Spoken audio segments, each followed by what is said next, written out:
Video का आगाज clapping के साथ करते हैं। ये क्लैपिंग बेसिकली आपके लिए है, क्योंकि इससे पहले यूनिट 1 की एक्सरसाइज 1.1 और 1.2 काफी डिटेल से समझ चुके हैं। ना सिर्फ आप ये एक्सरसाइजेस समझ चुके हैं बल्कि सेट्स के कुछ बेसिक कॉन्सेप्ट वो भी आप सीख चुके हैं, जिसमें सेट की डेफिनेशन, उसके अलावा मुख्तलिफ इंपॉर्टेंट किस्म के सेट्स, फिर सबसेट, फिर प्रॉपर सबसेट, फिर इसके बाद इम्प्रॉपर सबसेट और commutative law of union, commutative law of intersection, associative law of intersection and associative law of union. ये सारी कुछ बेसिक डेफिनेशन है, बेसिक कॉन्सेप्ट है, काफी डिटेल से आप कर चुके हैं और आपका फीडबैक भी बता रहा है ये सारे क्वेश्चन आपको अच्छे तरीके से समझ आ चुके हैं। आज जो एक्सरसाइज 1.3 का आगाज करेंगे, इस पे ना सिर्फ उन लॉज को रिपीट करेंगे, रिवाइज करेंगे, बल्कि एक नई चीज भी मैथ के अंदर, सेट के अंदर वेन डायग्राम को भी डिस्कस करेंगे। तो स्टार्ट करते हैं आज की वीडियो को स्टार्ट करने से पहले अगर आप चैनल पर नए हैं तो चैनल को जरूर सब्सक्राइब कर लीजिएगा। अगर आप मेरी वीडियो का नोटिफिकेशन भी साथ चाहते हैं तो साथ बेल आइकन भी प्रेस कर लें, ताकि मेरी वीडियो का नोटिफिकेशन भी आपको फौरन मिल जाए। अभी चलते हैं व्हाइट बोर्ड की तरफ और एक्सरसाइज 1.3 का आगाज करते हैं। एक्सरसाइज 1.3, ठीक है, उसका क्वेश्चन नंबर 1 है। क्वेश्चन नंबर 1 की स्टेटमेंट को पहले पढ़ते हैं। Verify the commutative law of union and intersection of the following sets through Venn diagram. ठीक है, commutative law of union intersection आप 1.2 एक्सरसाइज में काफी डिटेल से समझ चुके हैं। उन सब वीडियो का लिंक जो है डिस्क्रिप्शन में मौजूद है, लेकिन यहाँ पे जो नई बात है वो वेन डायग्राम है। वेन डायग्राम के जरिए इनको वेरीफाई करना है या रिप्रेजेंट करना है। वेन डायग्राम भी क्लास 7 में आप पढ़ चुके हैं, चलें उसको साथ आज रिवाइज भी कर लेंगे और कुछ नई चीज भी हुई तो उसमें वो भी मैं आपको साथ बता दूंगा। तो commutative law of union and intersection, सबसे पहले हम कम्यूटेटिव लॉ ऑफ यूनियन करेंगे, फिर उसके बाद हम इंटरसेक्शन करेंगे। तो सबसे पहले आपके पास जो पहला सेट है, ए सेट है और बी सेट है। दो सेट आपको दिए हुए हैं। पहला सेट है ए, जिसमें 3, 5, 7, 9, 11 और 13 इसके एलिमेंट है। सेट बी आपके पास 5, 9, 13, 17, 21, 25। तो सबसे पहले हम कम्यूटेटिव लॉ ऑफ यूनियन यानी ए यूनियन बी और बी यूनियन ए को सॉल्व करेंगे। पहले इनको सिंपली सॉल्व करेंगे जैसे एक्सरसाइज 1.2 में सॉल्व किया था। उसके बाद मैं इसको वेन डायग्राम के ऊपर रिप्रेजेंट करके भी आपको समझाऊंगा।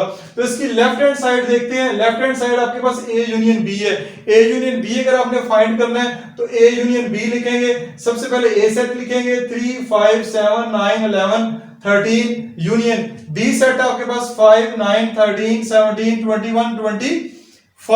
ये दो सेट है। इस दो सेट में यूनियन में आपको तमाम जो सेट के एलिमेंट है उनको इकट्ठा करके लिख देते हैं और जो एलिमेंट कॉमन होते हैं उनको एक दफा लिखते हैं। इसमें देखा जाए तो कॉमन आपके पास 5, 9 और 13 है। 5, 9 और 13 ये कॉमन है, ये एक दफा आएंगे, बाकी सारे तरतीब के साथ आपके पास आ जाएंगे। जैसे कि A union B is equal to 3, 5, 7, 9, 11, 13, 17, 21 and 25 तक आपके पास आ जाएगा। ये आपके पास ए यूनियन बी आ गया, लेफ्ट हैंड साइड आपकी आ गई है। इसके बाद राइट हैंड साइड को सॉल्व करेंगे और अपने क्वेश्चन की जो वेन डायग्राम है उसकी तरफ चलेंगे। राइट हैंड साइड को देखें तो B union A, B set आपने पहले लिखना है, ए सेट को बाद में लिखना है। तो यहाँ पे लिखा हुआ है B union A 5, 9, 13, 17, 21, 25 union A set आपके पास 3, 5, 7, 9, 11, 13। अगेन दोनों का यूनियन लेंगे, कॉमन एक दफा आएंगे, बाकी सारे तरतीब के साथ लिखे जाएंगे। B union A 3, 5, 7, 9, 11, 13, 17, 21, 25। ये आपकी राइट हैंड साइड का आंसर आ गया। तो राइट हैंड साइड और लेफ्ट हैंड साइड अगर गौर से देखें तो आपकी बिल्कुल सेम है। ठीक है, तो हम लिख सकते हैं कि लेफ्ट हैंड साइड और राइट हैंड साइड आपस में इक्वल है। तो आप लिख लें A union B is equal to B union A. मैं आपको लिख के भी दे देता हूं, A union B is equal to B union A, यानी आपका जो कम्यूटेटिव लॉ ऑफ यूनियन है ये हमने प्रूव कर दिया है, पहली बात। ठीक है, दूसरी ने कहा था थ्रू वेन डायग्राम। इसको वेन डायग्राम के जरिए आपने बयान करना है, वेन डायग्राम के जरिए इसको रिप्रेजेंट करना है, वो भी मैं आपको आज साथ करके दे दूंगा। तो इसमें सबसे पहले वेन डायग्राम जो है, जो इंट्रोड्यूस कराई थी जॉन वेन ने इंट्रोड्यूस कराई थी, तो उनके नाम से ही जो है वेन डायग्राम उसको शुरू से लिखते आ रहे हैं। 1834 में पैदा हुए और 1923 में इनकी वफात हुई थी। जॉन वेन जो है इन्होंने इसको इंट्रोड्यूस किया था। अब बेसिकली वेन डायग्राम होती क्या है, इसकी मैं कुछ थोड़ी सी डेफिनेशन बता देता हूं। A universal set, universal set वो होता है, ठीक है, ये आपको एक यू सेट नजर आ रहा है जिसमें तमाम सेट मौजूद होते हैं। ए universal set is represented in the form of a rectangle, यानी एक फॉर्म ऑफ रेक्टेंगल। बेसिकली ये आपको रेक्टेंगल नजर आ रही है, रेक्टेंगल की फॉर्म में इस सेट को रिप्रेजेंट किया गया। ठीक है जी, it's subset are represented in the form of close figure, यानी क्लोज फिगर में कोई भी फिगर हो सकती है, ए बी सी, कोई भी नाम रख लें, जो भी सेट के नाम होंगे उसमें इसके सबसेट को रिप्रेजेंट किया जाएगा, ये सारे उसके सबसेट कहलाएंगे। इनसाइड द रेक्टेंगल, रेक्टेंगल के अंदर, यानी उसके ये सारा काम हमने करना है। दोबारा पढ़ देता हूं, a universal set is represented in the form of a rectangle, its subsets are represented in the form of close figure inside the rectangle. ये इसकी डेफिनेशन होगी, ये आपकी इंफॉर्मेशन के लिए। अब ये आपका यू सेट है, यू सेट से मुराद है ए और बी सेट, इसके अंदर ही आएंगे। अब मैंने दो फिगर आपके सामने बना दी है, ए और बी। ये आपने किस तरह बनानी है, ये क्योंकि इनमें कुछ ना कुछ कॉमन है तो एक दूसरे पे ये ओवरलैप करनी चाहिए। आपने फिगर इस तरह नहीं बनानी कि आपस में वो क्या कहते हैं डिसजॉइंट सेट, जिससे जिनमें कुछ भी कॉमन नहीं होता, उनकी इस तरह की फिगर होती है। इनमें क्योंकि कुछ ना कुछ कॉमन है तो इनकी फिगर एक दूसरे पे कोई हिस्सा उनका ओवरलैप करना चाहिए, ताकि जो कॉमन है वो हम लिख सकें। तो इसको इसकी बजाय, यानी अगर इस तरह नहीं लिखना आपने, ये आपका ए सेट है, ये आपका बी सेट है, बल्कि आपने इस तरह लिखना है कि कुछ हिस्सा इनका ओवरलैप कर रहा हो। अब आपने क्या करना है, जो सबसे अहम काम वेन डायग्राम से रिलेटेड है, क्लास 8 में भी है, क्लास 9 में इसमें काफी एडवांस लेवल पे है, तो अगर आप अच्छे तरीके से अभी समझ लेंगे तो क्लास 9 में आपके लिए काफी आसानी हो जाएगी। तो क्या करना है आपने, सबसे पहले इन दोनों में कॉमन देखना है। आप देखें 5 9 13, 5 9 13, ये दोनों में कॉमन है, ये दोनों में कॉमन है, इसलिए मैंने ये 5 9 13 कॉमन लिख लिया है। ये कॉमन क्यों है कि ये ए में भी हिस्सा आ रहा है और ये बी का भी हिस्सा इसमें शामिल है, तो यहाँ पे जो कॉमन है वो लिखने हैं 5 9 और 13। बाकी क्या रह गया, 3 7 11, 3 7 11 मैंने ए के अंदर लिख दिए हैं, यानी कि 3 आपका भी लिख दिया है, 7 भी लिख दिया और 11 भी लिख दिया है, इसको मैंने यहाँ पे लिख दिया है। इधर से अब देखा जाए 5 9 13 हमने लिख लिया, 17 21 25, 17 21 25 को मैं यहां पे लिख दूंगा। ठीक है, तो अगर आपने इसके अंदर जो एलिमेंट सारे नंबर आपने लिखने आपको आ गए हैं, सारे बिल्कुल ठीक लिख लिए, तो वेन डायग्राम आपके लिए बहुत ज्यादा आसान हो जाएगी। वेन डायग्राम में सबसे अहम काम जो है इसके अंदर नंबर को लिखना होता है। नंबर जब आप लिख लेंगे तो बाकी काम आपका आसान हो जाएगा। अब आपने इसको शेड करना है। शेड कैसे करेंगे, हमारे पास आंसर क्या है, बी यूनियन ए और ए यूनियन बी का आंसर बिल्कुल सेम है, बिल्कुल सेम है। देखो जो 3 5 7 9 11 13 17 21 25, ये वाले नंबर जहां जगह नजर आए हैं वहां हिसाब शेड कर देंगे। 3 5 7 यानी 3 5 7 9 11 13 17 21 25। गौर से देखें तो ए और बी का जो हिस्सा और दरमियान जो कॉमन हिस्सा है, ये सारे एलिमेंट यहाँ पे आ रहे हैं, तो इस सारे को आप जो है ऐसे आप शेड कर देंगे, ऐसे इसको मार्कर के साथ या पेंसिल के साथ आप शेड कर सकते हैं। ठीक है, तो जो हिस्सा आपका आंसर में आएगा उस हिस्से को आपने शेड कर देना है, जैसे कि मैंने यहाँ पे कर दिया है। तो जो आपका जवाब होगा इसको शेड करना जरूरी है, क्योंकि आपके बुक के जो स्टार्ट में वेन डायग्राम से रिलेटेड क्वेश्चन भी दिए गए हैं वहां पे उन्हें शेड किया हुआ है। शेड वही इसे करना जो आपका जवाब आएगा। जवाब में आपके सारे एलिमेंट ये आ रहे हैं, A union B, B union A, तो आपने सारे का सारा ए और बी को शेड करना। ये वाला यू जो सेट है इसको आपने शेड नहीं करना। तो इस तरह हमने क्वेश्चन नंबर 1 एक्सरसाइज 1.3 का जो पार्ट 1 है, जिसमें कम्यूटेटिव लॉ ऑफ यूनियन को हमने वेन डायग्राम के जरिए वेरीफाई किया है। उम्मीद है ये क्वेश्चन आपको समझ आ गया होगा। अभी हम जो है इसी का कम्यूटेटिव लॉ ऑफ यूनियन के बाद कम्यूटेटिव लॉ ऑफ इंटरसेक्शन करेंगे। सेट वही है, डायग्राम भी वही है, जस्ट आपने यूनियन की बजाय आप इंटरसेक्शन को सॉल्व करना है। इंटरसेक्शन में आप जानते हैं जस्ट आपने जो कॉमन है उनको लिखना होता है। तो चलते हैं क्वेश्चन की तरफ। क्वेश्चन 1 के जो सेट है वो वही है, सेट ए और बी, जस्ट इसकी प्रॉपर्टी चेंज हुई है। अब हम कम्यूटेटिव लॉ ऑफ इंटरसेक्शन को करेंगे। A intersection B is equal to B intersection ए।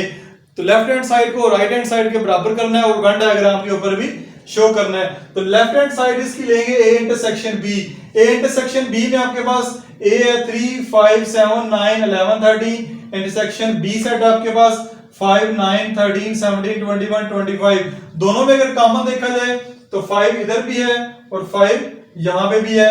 उसके बाद 9 जो है वो यहाँ पे भी है और 9 यहाँ पे भी है, 13 यहाँ पे भी है और 13 यहाँ पे भी है। तो 5, 9 और 13 आपके पास आ जाएगा A इंटरसेक्शन B, यानी कि जो कॉमन आपने लिख ली है। अब B इंटरसेक्शन A को फाइंड करेंगे, right hand side B intersection A, B को पहले लिखेंगे, A को बाद में लिखेंगे, इसकी इंटरसेक्शन फाइंड करेंगे।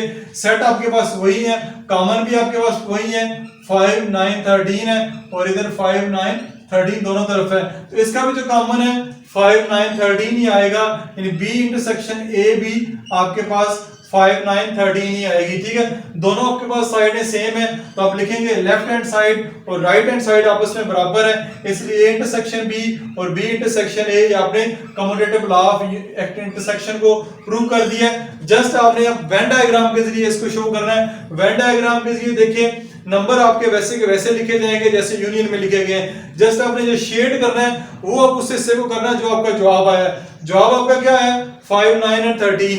इधर क्या जवाब आपका 5, 9 और 13। तो आप 5, 9, 13 वाला जो हिस्सा पोर्शन है उसको शेड कर दें, तो इस तरह आपका वेन डायग्राम के जरिए भी ये रिप्रेजेंट हो जाएगा। तो 5, 9, 13 वाला पोर्शन हमारे पास ये वाला है, इसको मैंने यहां से शेड कर दिया। आपने इस तरह लाइनें लगा दे, पेंसिल के साथ लगा दे, लेड पेंसिल से लगा दे, ये आपकी मर्जी है जैसे भी आप इसको शेड करना चाह रहे हैं। तो ये वाला जो पोर्शन है ये शेड होगा इस तरह। क्वेश्चन नंबर 1 जो है वो कंप्लीट आपका सॉल्व हो गया, जिसमें दोनों properties commutative law of union और कम्यूटेटिव लॉ ऑफ इंटरसेक्शन को हमने रिप्रेजेंट कर दिया है वेन डायग्राम के जरिए भी, उधर से भी वेरीफाई कर दिया।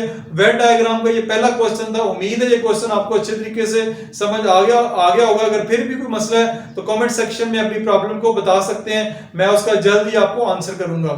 क्वेश्चन नंबर 1 का जो पार्ट 2 है वो सॉल्व करेंगे। पार्ट 2 में आपके पास जो सेट मौजूद है वो लिखा हुआ है the set of n and z। ठीक है, ये दो सेट लिखे हुए हैं, इनका भी अपने commutative law of union and intersection को वेरीफाई करना है through Venn diagram.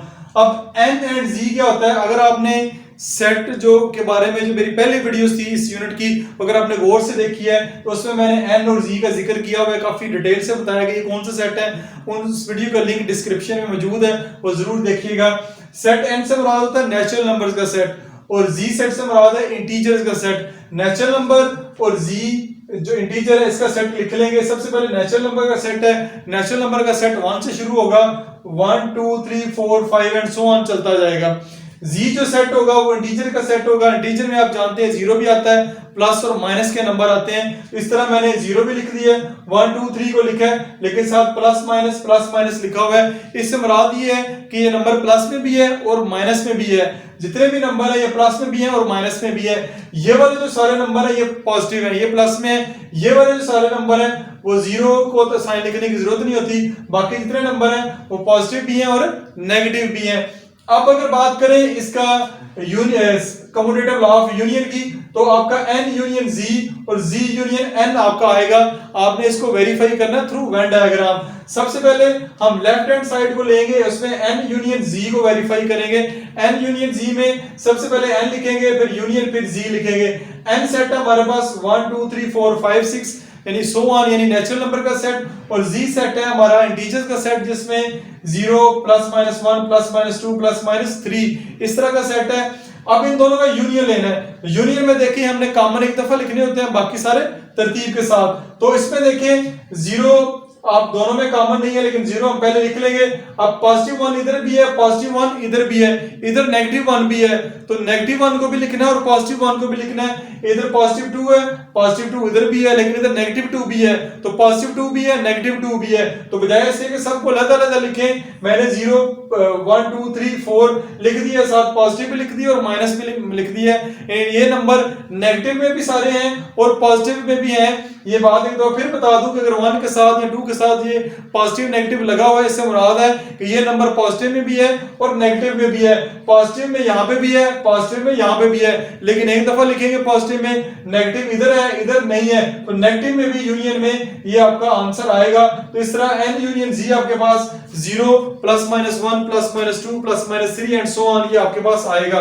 Right hand side की बात करें तो z यूनियन n आपके पास है, तो z यूनियन n यानी इंटीजर का सेट और नेचुरल का सेट नेचुरल नंबर का सेट ऐसे लिखेंगे जैसे मैंने लिखा हुआ है, जी पहले आ गया और नेचुरल नंबर का सेट बाद में आएगा। तो इसका अगर यूनियन लेंगे तो वही जवाब आपके पास आएगा जो पहले आया है, 0 +- 1 +- 2 +- 3 एंड +- 4 और सो ऑन चलता जा रहा है, क्योंकि पॉजिटिव नंबर सारे इधर है, इधर पॉजिटिव भी है नेगेटिव भी है, तो पॉजिटिव नेगेटिव दोनों लिखने पड़ेंगे, इसलिए 0 के साथ मैंने पॉजिटिव नेगेटिव दोनों नंबर लिख लिए हैं। अब अगर और से देखें तो left hand side, right hand side और लेफ्ट हैंड साइड आपकी दोनों बिल्कुल सेम है, इक्वल है, तो हम लिख सकते हैं लेफ्ट हैंड साइड और राइट हैंड साइड आपस में बराबर है और n यूनियन z और z यूनियन n जो है आपके बिल्कुल सेम और वेरीफाई हो गए। अब अगर इनको वेन डायग्राम के ऊपर शो करना है तो वो जरा सुन लें गौर से कि एक सेट आपका n है, एक सेट z है, क्योंकि जो इनके नाम है वही हमने रखने हैं, नेचुरल नंबर का सेट और इंटीजर का सेट। अब देखिए नेचुरल नंबर में आ रहा है 1 2 3 4 5, ठीक है, और पॉजिटिव का, और जो z सेट है इसमें भी आ रहा है 1 2 3 4 5 पॉजिटिव नंबर, क्योंकि यहाँ पे भी पॉजिटिव है, यहाँ पे भी पॉजिटिव है, तो पॉजिटिव नंबर जो है वो कॉमन है, तो मैंने वो कॉमन सारे 1 2 3 4 5 एंड सो ऑन वो इधर लिख दिए हैं, ठीक है। और नेगेटिव नंबर जो है वो सिर्फ इसमें आते हैं, इसमें नहीं आते, तो नेगेटिव नंबर और जीरो और नेगेटिव नंबर 0 -1 -2 -3 -4 इस सेट में आएंगे, सो ऑन। इधर कुछ भी नहीं आएगा, क्यों नहीं आएगा, इधर नेचुरल नंबर सारे पॉजिटिव हैं, वो पॉजिटिव यहाँ पे आ चुके हैं, तो इनको इधर लिखने की जरूरत नहीं है और ना ही आपने लिखना है इनको, वरना आपकी वेन डायग्राम ठीक नहीं आएगी। तो आपने वेन डायग्राम के अगर एलिमेंट लिख लिया, दोबारा बता देता हूं कि ये सारे पॉजिटिव नंबर है, पॉजिटिव नंबर आपके यहां पे आएंगे, क्यों यहां पे आएंगे, ये पॉजिटिव नंबर इस सेट के अंदर भी है, इसके अंदर भी है, इसके भी अंदर है, तो यहाँ पे कॉमन के तौर पर आएंगे। नेगेटिव नंबर सिर्फ यहाँ पे है, इधर नहीं है, और जीरो भी, जीरो और नेगेटिव नंबर सारे आपके इधर आएंगे। आपका आंसर आया 0 +- 1 +- 2 +- 3 और +- 4, ठीक है। तो 0 आपका यहाँ पे है, प्लस वाले नंबर यहाँ पे है, माइनस वाले नंबर आपके यहाँ पे है, तो इसका अगर आपने यूनियन लेना है तो आपका इस तरह आएगा, इस सारे को आप शेड कर दें, ये वाला हिस्सा सारा जो है आपने शेड करना है, तो आपका यूनियन का जो वेन डायग्राम में शो हो जाएगी, जी सारा शो करना है, और ये वाला पोर्शन भी आपने इसमें हाईलाइट करना है, इसको शेड करना है, ताकि ये वाला पोर्शन भी आपका जवाब में आ रहा है। इस तरह वेन डायग्राम के जरिए n यूनियन z को आपने रिप्रेजेंट कर लिए या शो कर लिए। वेन डायग्राम के अंदर इस तरह शेड करना भी इसमें जरूरी है, ताकि आपका पता चल जाए कि इसका आंसर क्या है। इस तरह क्वेश्चन नंबर 1 का पार्ट 2 में कम्यूटेटिव लॉ ऑफ यूनियन की जो प्रॉपर्टी है उसको हमने वेन डायग्राम के जरिए वेरीफाई किया है। अभी हम दूसरी इसकी property commutative law of intersection को वेरीफाई करेंगे। सेट हमारे पास सेट ऑफ नेचुरल नंबर और सेट ऑफ इंटीजर है। सेट वही है जो पहले मौजूद थे। अब n इंटरसेक्शन z और z इंटरसेक्शन n को वेरीफाई करना है थ्रू वेन डायग्राम। सबसे पहले लेफ्ट हैंड साइड को लेंगे n intersection z, n intersection z, सबसे पहले n सेट लिखेंगे। n सेट नेचुरल नंबर का सेट है, 1 2 3 4 5 एंड सो ऑन। इंटरसेक्शन का साइन लगा हुआ है, फिर आगे z सेट लिखेंगे, 0 +- 1 +- 2 +- 3। तो अब इन दोनों में से जो कॉमन एलिमेंट है उसको लिखेंगे। कॉमन देखा जाए 0 इधर है, इधर नहीं है, 0 नहीं आएगा। उसके बाद ये सारे पॉजिटिव नंबर है 1 2 3 4, और ये जो है पॉजिटिव भी है और नेगेटिव भी है। नेगेटिव इस तरफ नहीं है, पॉजिटिव इधर भी है, इधर भी है, तो पॉजिटिव नंबर आपके कॉमन आएंगे। तो हम मैंने n इंटरसेक्शन z में 1 2 3 4 5 ये सारे पॉजिटिव नंबर है, पॉजिटिव साइन लगाने की साथ जरूरत नहीं है, क्योंकि साइन अगर नहीं लगा हुआ तो पॉजिटिव साइन ही होता है। 1 2 3 4 5 ये सारे पॉजिटिव नंबर आपका आंसर आएगा लेफ्ट हैंड साइड का। राइट हैंड साइड का भी उसी तरह z इंटरसेक्शन n को सॉल्व करेंगे। सबसे पहले z सेट को लिखेंगे, फिर इंटरसेक्शन, फिर नेचुरल नंबर के सेट को लिखेंगे।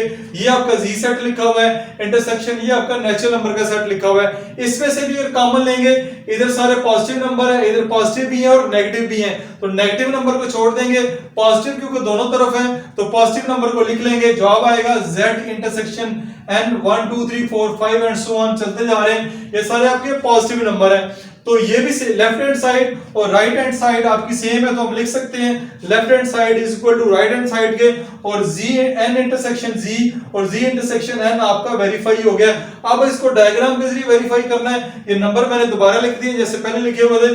पॉजिटिव नंबर क्योंकि दोनों में है तो ये इधर आ रहे हैं, नेगेटिव नंबर और जीरो सिर्फ z में है तो z में ही आ रहे हैं। अब कॉमन देखें, कॉमन आपके पास ये आंसर आ रहा है पॉजिटिव नंबर, और यहाँ पे पॉजिटिव नंबर आपका कॉमन आ रहा है। जो आपका आंसर आ रहा है वही यहाँ पे शेड होगा, यहाँ पे पॉजिटिव नंबर और यहाँ पे पॉजिटिव नंबर आपका आंसर आ रहा है, तो जो पॉजिटिव हिस्सा है इसका उसको हम शेड कर देंगे। यानी इस हिस्से को आप शेड कर देंगे, ये आपका आंसर होगा। अब ये वाला और ये वाला हिस्सा आपने बिल्कुल शेड नहीं करना, बल्कि जो दोनों में यहाँ पे भी नजर आ रहा है, दोनों में ओवरलैप कर रहा है, वो आपका कॉमन हिस्सा है जो मैंने शेड कर दिया है। इस तरह क्वेश्चन नंबर 1 का पार्ट 2 जो कम्यूटेटिव लॉ ऑफ यूनियन और कम्यूटेटिव लॉ ऑफ इंटरसेक्शन भी वेन डायग्राम के जरिए वेरीफाई हो गया है। अभी हम एक्सरसाइज 1.3 का क्वेश्चन नंबर 1 का पार्ट 3 सॉल्व करेंगे। पार्ट 3 में भी आपको दो सेट गिवन है और इनका कम्यूटेटिव लॉ ऑफ यूनियन और इंटरसेक्शन को वेरीफाई करना है थ्रू वेन डायग्राम।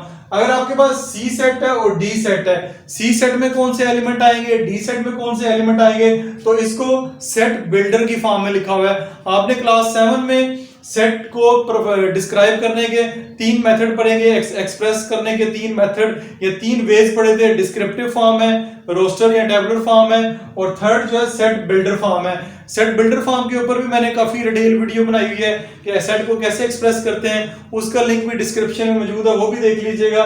क्लास 7 में भी आपने काफी डिटेल से पढ़ा हुआ है। थोड़ा सा मैं कुछ अभी भी इसके बारे में बता देता हूँ कि ये सेट बिल्डर फॉर्म होती है। सेट बिल्डर फॉर्म में आपको सेट का हिंट दिया होता है, आपने खुद सेट को लिखना होता है। क्या क्या चीजें इसमें गिवन है, इसमें गिवन है x such that x belong to natural number, यानी इसमें जो नंबर आएंगे वो नेचुरल नंबर होंगे। ये n लिखा हुआ है, n से मुराद है नेचुरल नंबर होंगे। कहां से कहां तक होंगे ये जरूरी बात है।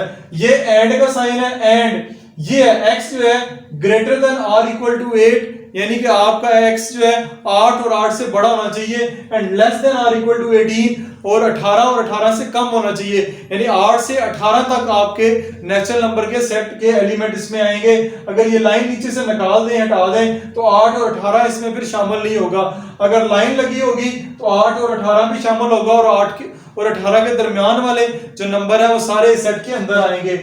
डी सेट की बात करें तो डी में y such that y belong to natural number, ये भी नेचुरल नंबर का सेट है, एंड इसमें y greater than or equal to 9, 9 भी शामिल है और 9 से बड़े, और y less than or equal to 19, 19 और 19 से कम, यानी 9 से लेके 19 तक जितने भी नंबर आते हैं वो इस सेट के अंदर आएंगे।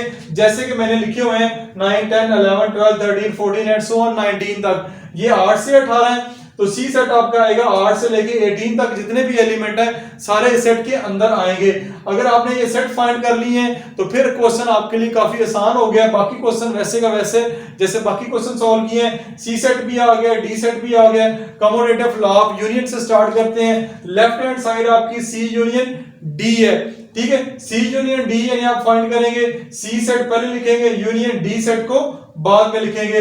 तो सी सेट आपका 8 से लेके 9, 10, 18 तक, और डी सेट आपका 9 से लेके 19 तक आएगा। तो आपने जब इनको यूनियन की फॉर्म में लिखना है सी यूनियन डी, तो आपके पास 8 से शुरू हो रहे हैं और 19 तक खत्म हो रहे हैं दोनों सेट के जो एलिमेंट, तो आप 8 से लेके 19 तक जो सारे नंबर हैं वो यहाँ पे लिख सकते हैं, वही इसका यूनियन आएगा। इस तरह इसकी राइट हैंड साइड को अगर देखें, राइट हैंड साइड में आपके पास डी यूनियन सी है, ठीक है, डी सेट को पहले लिखेंगे और यूनियन सी सेट को बाद में लिखेंगे। डी सेट आपका 9 से लेके 19 तक है और सी सेट आपका 8 से लेके 18 तक है। इनका यूनियन लेंगे वही 8 से लेके 19 तक आएगा, यानी 8 से शुरू हो रहे हैं 19 पे एंड हो रहे हैं 19 पे, और यही आपका जवाब होगा। इस तरह लेफ्ट हैंड साइड और राइट हैंड साइड आपकी बराबर हो जाएगी, सी यूनियन डी और डी यूनियन सी आपका प्रूफ हो गया। अब वेन डायग्राम के जरिए अगर प्रूफ करना चाह रहे हैं तो ये जरा गौर से देख लीजिएगा, एक सेट सी है, एक सेट डी है। अब सबसे पहले इनके दरमियान जो कॉमन है वो लिखने हैं। कॉमन कौन से है? अच्छा, ये वाला सेट 8 से लेके 18 तक है, ठीक है, 8 से लेके 18 तक। ये वाला सेट 9 से लेके 19 तक है, यानी सबसे पहले ये 8 से शुरू हो रहा है, ये 9 से शुरू हो रहा है। इससे मुराद है कि 8 दोनों में कॉमन नहीं है, तो 8 को मैंने सेट सी में लिख दिया है। ये 18 तक एंड हो रहा है और ये 19 तक एंड हो रहा है, इसका मतलब है 19 भी दोनों में कॉमन नहीं है।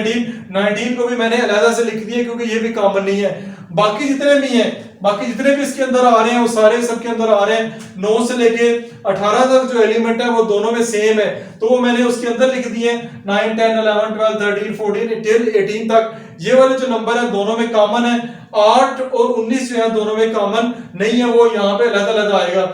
अब आपने क्योंकि इनका सी यूनियन डी लिया, सी यूनियन डी में आपके लेके 8 से लेके 19 तक सारे के सारे एलिमेंट आ रहे हैं, तो आपने ये वाला जो सारे का सारा हिस्सा है आप इसको शेड कर देंगे, ऐसे लाइन लगा के। लेड पेंसिल से भी लगा सकते हैं, किसी मार्कर से भी लगा सकते हैं, पेन से भी लगा सकते हैं, ये आपकी मर्जी है। आपने सारे हिस्सों को शेड कर देना है। इससे ये शो होता है कि आपका सी यूनियन डी यानी कि सारे के सारे जो एलिमेंट है वो आएंगे, लेकिन एलिमेंट को आपने तरतीब से लिखना है, जो तरतीब है इनकी वो ठीक होनी चाहिए, उसमें कोई मिस्टेक नहीं होनी चाहिए। इस तरह क्वेश्चन नंबर पार्ट 3 का जो पहला पोर्शन है कम्यूटेटिव लॉ ऑफ यूनियन को हमने सॉल्व कर लिए। इसके बाद कम्यूटेटिव लॉ ऑफ इंटरसेक्शन को सॉल्व करते हैं। अभी हम पार्ट 3 का कम्यूटेटिव लॉ ऑफ इंटरसेक्शन उसको परफॉर्म करेंगे। सेट आपके पास वही है सी और डी जो कि पहले यूनियन में थे। अब आपने इंटरसेक्शन लेना है। इंटरसेक्शन भी इंतहाई आसान है। सी इंटरसेक्शन डी और डी इंटरसेक्शन सी को आपने वेरीफाई करना है। सबसे पहले लेफ्ट हैंड साइड को लेंगे, C intersection D, C intersection D लिखेंगे। सबसे पहले सी सेट लिखेंगे, इंटरसेक्शन फिर डी सेट लिखेंगे।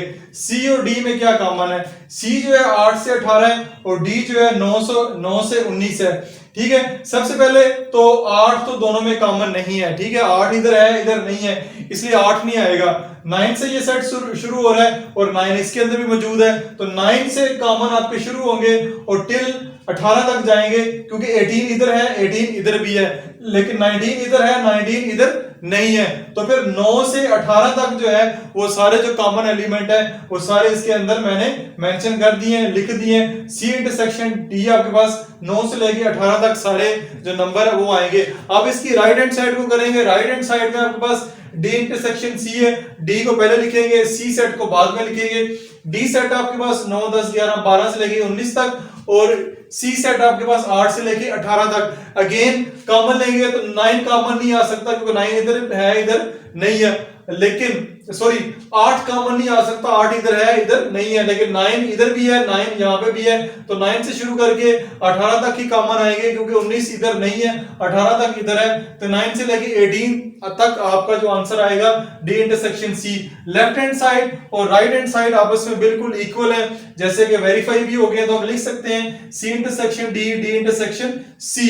आप इसको वेन डायग्राम के जरिए शो करना है। वेन डायग्राम के जरिए नंबर मैंने ऑलरेडी लिखे हुए हैं, 8 इधर आएगा 19 इधर आएगा और 9 से लेके 18 तक ये दरमियान में आएंगे, क्योंकि ये कॉमन है। तो अब हमने शेड करना है। शेड किसको करेंगे? 9 से लेके 18 तक। 9 से लेके 18 तक जो नंबर है वही हमारा आंसर है।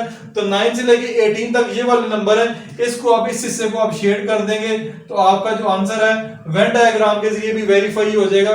हमने वेन डायग्राम के जरिए भी इसको शो कर दिया है। तो इस तरह क्वेश्चन नंबर 1 का पार्ट 1, पार्ट 2, पार्ट 3 के commutative law of union, commutative law of intersection मैंने करवा दिया है। चौथा पार्ट जो इसका है वो आप खुद करेंगे, क्योंकि काफी डिटेल से मैंने एक एक क्वेश्चन करवाया और सारे क्वेश्चन अब आसान हो गए हैं आपके लिए। और खासतौर पे लास्ट क्वेश्चन जिसमें सेट ऑफ इवन नंबर और सेट ऑफ ऑड नंबर दिए हुए हैं, सेट ऑफ ऑड और सेट ऑफ इवन नंबर का जो क्वेश्चन है वो आप खुद सॉल्व करेंगे। उम्मीद है ये क्वेश्चन आपसे हो जाएगा, क्योंकि उसमें जो इंटरसेक्शन है उसका वो नल सेट आएगा, क्योंकि कॉमन एलिमेंट उसमें कोई भी नहीं है, इवन और ऑड में कोई भी कॉमन नहीं होता। लेकिन सेट ऑफ यूनियन है, कम्यूटेटिव लॉ ऑफ यूनियन है, वो आप इजीली कर लेंगे, उसमें सारे तरतीब से लिखेंगे। और जो आपके पास इवन और ऑड का सेट है वो आपका जो सारे को इसको हाईलाइट करेंगे। लेकिन जब इंटरसेक्शन करेंगे, इंटरसेक्शन में ये वाला हिस्सा जो है बिल्कुल खाली रहेगा, क्योंकि यहाँ पे कोई भी इवन और ऑड में कुछ भी कॉमन नहीं होता, तो इधर कुछ भी नहीं आएगा।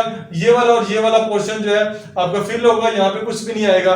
तो इस खाली हिस्से कोई, क्योंकि आपका सेट ऑफ इवन और ऑड नंबर का जो इंटरसेक्शन है वो आपके पास नल सेट आएगा, यानी सेट ऑफ इवन नंबर ये है और इनका सेट ऑफ ऑड इवन और ऑड का जो इंटरसेक्शन है वो बिल्कुल जो है खाली सेट आएगा, नल सेट आएगा, क्योंकि इनमें दोनों में कुछ भी कॉमन नहीं है। तो ये वाला हिस्सा आपका बिल्कुल खाली रहेगा, इसी खाली हिस्से को आपने शेड करना है। एम्प्टी सेट आपका आंसर आ रहा है, ठीक है, इधर कुछ भी नहीं, तो जो हिस्सा यहाँ पे एम्प्टी है खाली है उसी को शेड करेंगे आप। और इसका अगर आप लेंगे इंटरसेक्शन के साथ यूनियन, अगर आप लेंगे यूनियन में सारे के सारे जो सेट है, सेट ऑफ इवन नंबर और सेट ऑफ ऑड नंबर, सारे का सारा आपके पास आ जाएगा। तो इस और इस हिस्से को आपने शेड करना है, इस और हिस्से को शेड कर देंगे। दरमियान वाला हिस्सा भी इसको रहने दें, ये नहीं करेंगे, ये वाला हिस्सा और ये वाला हिस्सा आप उसमें शेड करेंगे। तो कुछ आइडिया मैंने आपको दे दिए, क्वेश्चन को खुद सॉल्व कीजिएगा। उम्मीद है ये क्वेश्चन आपसे सॉल्व हो जाएगा। अगर फिर भी कोई मसला आ रहा है तो कमेंट सेक्शन में बताइएगा, मैं उसको मजीद उस पर रहनुमाई आपकी कर दूंगा। एक्सरसाइज 1.3 का क्वेश्चन नंबर 2 सॉल्व करेंगे, बहुत ही आसान। अगर आपको वेन डायग्राम का कॉन्सेप्ट क्लास 7 से क्लियर है, क्लास 8 में थोड़ा सा रिवाइज किया है, तो फिर आपके लिए क्वेश्चन किसी किस्म का कोई भी मसला नहीं करेगा। तो चलते हैं क्वेश्चन की तरफ और क्वेश्चन को सॉल्व करते हैं। क्वेश्चन नंबर 2 है, copy the following figure and shade according to the operation mentioned below each. Copy the figure, copy मैंने इनको कर दिया, आपने अपनी कॉपी पे इनको कॉपी कर देना है। फिर आपने इनको शेड करना है, ठीक है, इनको आपने क्या करना है, शेड करना है according to the operation. Operation कौन सा है, यानी ऑपरेशन से मुराद है ये वाले ऑपरेशन जो आपको नीचे दिए गए हैं, मेंशन्ड बिलो ईच, हर एक के नीचे अलग-अलग ऑपरेशन आपको दिया हुआ है, उसके मुताबिक इसको शेड करना है। पार्ट 1 इसका देखते हैं। पार्ट 1 में क्या है, A union B. A union B का अगर कॉन्सेप्ट आप देखें तो इसमें ए के भी सारे एलिमेंट आएंगे, बी के भी सारे एलिमेंट आएंगे, जो कॉमन है वो एक दफा आ जाएंगे। तो मुराद है कि ए के भी सारे, बी के भी सारे, तो हम इसमें ए एलिमेंट को भी हाईलाइट करेंगे या शेड कर देंगे, ठीक है, और साथ में बी को भी हम शेड कर देंगे। आप ऐसे शेड कर सकते हैं, पूरा फुल उसको कलर कर सकते हैं, ये आपकी मर्जी है, इसमें किसी किस्म की कोई रिस्ट्रिक्शन नहीं है। ए और बी दोनों इसमें शेड होंगे। अब you union A, you union A में ये आपका यूनिवर्सल सेट है, पूरे का पूरा यू सेट है। यू सेट के अंदर जो है वो ए सेट मौजूद है, ए सेट उसका सबसेट है। तो यू यूनियन ए से मुराद है यू के भी सारे और ए के भी सारे आएंगे। तो इससे मुराद है कि यू सेट पूरे का पूरा जो है वो शेड होगा।